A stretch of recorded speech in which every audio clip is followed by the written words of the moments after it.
जय माँ काली। वैशाख शुक्ल पक्ष की नवमी सीता नवमी के रूप में मनाई जाती है। तो वैशाख शुक्ल पक्ष की नवमी को मध्याह्न में मंगलवार के दिन पुष्य नक्षत्र में माँ सीता जी का प्राकट्य हुआ है। तो धर्मध्वज ये कथा जो आती है ये देवी भागवत के अनुसार आती है। बहुत ही विशेष कथा है, अवश्य सुनिए। धर्मध्वज और कुशध्वज जो दो राजा थे, इनका राज्य इनके हाथ से चला गया था, राज्यहीन हो गए थे। तो इन्होंने माँ आदि शक्ति माँ लक्ष्मी जी की भक्ति की है, माँ लक्ष्मी जी की आराधना की है। और माँ लक्ष्मी जी की आराधना करने से इन्हें सत्व गुण की प्राप्ति हुई है। जो माता महालक्ष्मी की आराधना करते हैं विधि विधान से, तो वहाँ सत्व गुण की प्राप्ति होती है। तो माँ की कृपा हुई और इन्हें राज्य की प्राप्ति हुई। और कुशध्वज की पुत्री जो है, माँ लक्ष्मी जी ने राजा कुशध्वज की पुत्री के रूप में अवतार ली हैं। और पुत्री ने जैसे ही जन्म ली तो उन्होंने ओम का उच्चारण की और पद्मासन धारण किया। पद्मासन धारण करके उन्होंने समाधि लगाई और समाधि लगाकर वेद मंत्रों का उच्चारण करने लगी। जैसे ही वो वेद मंत्रों का उच्चारण करने लगी, उनका नाम वेदवती रखा गया। आगे जाकर यही वेदवती इन्होंने वन की ओर प्रस्थान किया। इनको घर में काफी रोका गया, लेकिन क्योंकि माता स्वयं लक्ष्मी जी ने अवतार ली थी, तो माँ ने समाधि धारण की। पुष्कर क्षेत्र में जाकर माँ ने वन में रहकर तपस्या की। इनके तपस्या के कारण इनके चेहरे पर अपरिमित तेज था, अत्यंत सुंदरी थी। आकाशवाणी हुई और आकाशवाणी स्वरूप भगवान जी ने ये आशीर्वाद दिए कि आपकी कठिन तपस्या को देखते हुए आप आने वाले जन्म में भगवान श्री हरि की पत्नी होंगी। माँ ने पर्वत पर कठिन तपस्या की। इनको तपस्या करते हुए रावण ने देखा, तो रावण इनसे मिलने गया। जब रावण इनसे मिलने गया तो इन्होंने रावण का आदर सत्कार किया और उनको कंदमूल फल खाने के लिए दिए। इनके अपरिमित सौंदर्य को देखकर रावण के मन में विकार उत्पन्न हो गया।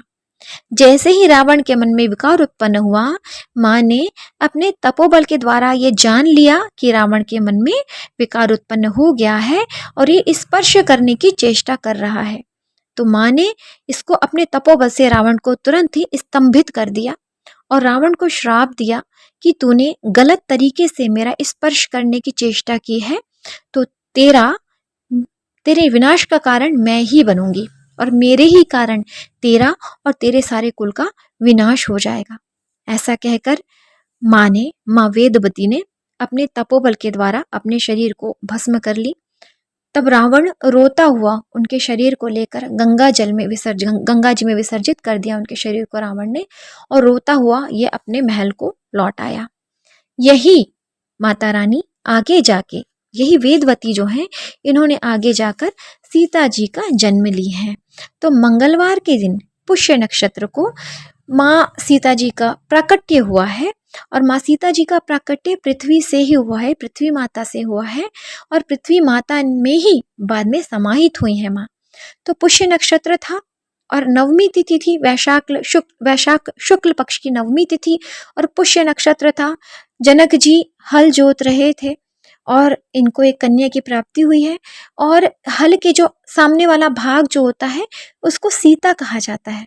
तो इसीलिए क्योंकि हल के सामने वाले भाग से जैसे ही उन्होंने पृथ्वी को खोदा है तो माँ सीता जी वहां से निकली हैं, तो इसलिए उनका नाम सीता रखा गया। आगे जाकर के राम जी के साथ, जो कि श्री हरि विष्णु जी के अवतार माने गए हैं, इनका विवाह हुआ। जब माँ सीता का राम जी के साथ विवाह हुआ है, उसके बाद 14 वर्ष का वनवास हुआ है प्रभु को। और ये लीलाएं पता थी सीता जी को, राम जी को भी पता थी। जब वनवास हुआ तब अग्निदेव ने राम जी को ये कहे हैं, क्योंकि रावण हरण करके ले जाएंगे सीता जी को, तो उन्होंने कहे कि सीता जी का मूल स्वरूप आप मुझे दे दीजिए प्रभु, और माँ सीता जी की छाया आप लेकर जाइए। तो राम जी ने माँ सीता जी के मूल स्वरूप को अग्निदेव को दे दिए हैं और छाया रूपी सीता उनके साथ गई हैं। जब रावण का वध हुआ है और सीता जी की अग्नि परीक्षा, वो असल में अग्नि परीक्षा नहीं थी, वो सीता जी का मूल स्वरूप समर्पित किए हैं अग्निदेव ने राम जी को। तो सीता जी का मूल स्वरूप अग्निदेव ने राम जी को समर्पित किए हैं। तो जो छाया रूपी सीता है वो बोल रही है कि अब मैं कहाँ जाऊं, तो छाया रूपी सीता जो हैं वो हिमालय पर गई हैं। हिमालय पर जाकर उन्होंने शिव जी की कठिन तपस्या की है और शिव जी की कठिन तपस्या करते हुए उन्होंने बोली हैं कि मुझे पति की प्राप्ति हो। तो उन्होंने 5 बार ये प्रार्थना की है कि 5 बार पति की प्राप्ति हो। तो शिव जी ने 5 बार उनको पति प्राप्त होने का आशीर्वाद दिए हैं। तो यही आगे जाके द्रौपदी का जन्म इन्होंने ली है। छाया रूपी जो सीता हैं इन्होंने द्रौपदी का जन्म ली है और इनके 5 पति हुए हैं। अतः सत्ययुग में वेदवती का जन्म ली है माता महालक्ष्मी ने, त्रेता में सीता जी का जन्म ली है और द्वापर में द्रौपदी का जन्म ली है इन्होंने, जिनके 5 पति हुए हैं। तो आज के दिन नवमी तिथि पे माँ की आराधना का विशेष महत्व है।